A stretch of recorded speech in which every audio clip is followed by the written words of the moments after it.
action. Take 23. Hi, I'm Spencer Gray. Welcome to my home.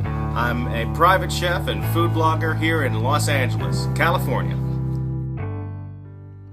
I have a wife, Regina, and a son, Bennett, and my beautiful daughter, Vivian. We live in LA. We love LA. The food and the markets and the sunshine are awesome friends. I'm a private chef and I have a food blog called Omnivorous. We're going to make the killer Mexican-style ceviche. Now, the wonderful thing about ceviche is that you don't really have to cook anything. Basically, it's all about limes. The acid in the lime juice will do the cooking for you. Get that all mixed up really nicely.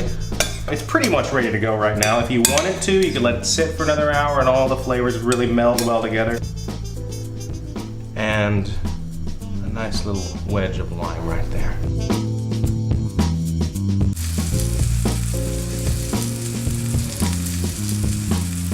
So I'd say it's going to take about 2 minutes aside to really get where you want. You want a medium hot pan with a lot of butter. I mean, you're having frosted flake French toast. Don't be afraid of a little butter. So what do you think of the French toast, Bennett? It was really yummy. It was totally yummy.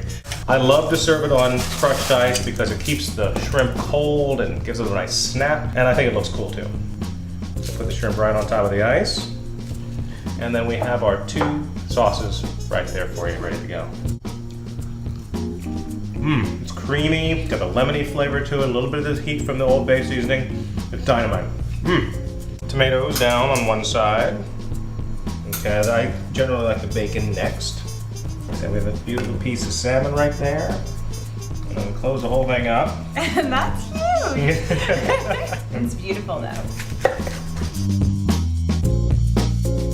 Arrange these very prettily like this. Then I'm gonna put the salad right in the middle like that.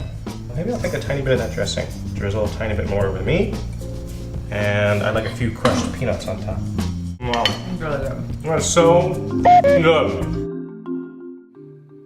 I've given a lot of thought to my own personal culinary point of view. I like to describe my perspective as global freestyle.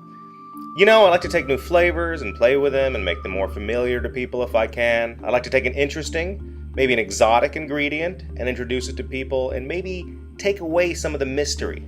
I mean, how do you describe to people what to do with lotus root, or ground sumac, or Vietnamese fish sauce, or rice paper, or dried bonito flake? You gotta be able to show people. I like to mix and match culinary cultures. I like big flavors. I like food that is creative, but soulful and expressive and uncomplicated.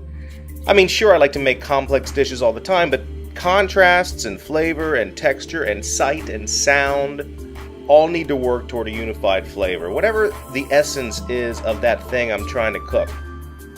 I like my food to be super colorful and crazy exciting, and I want the taste to hit your tongue with a wallop. I want you to taste my food and say, wow, what's going on here?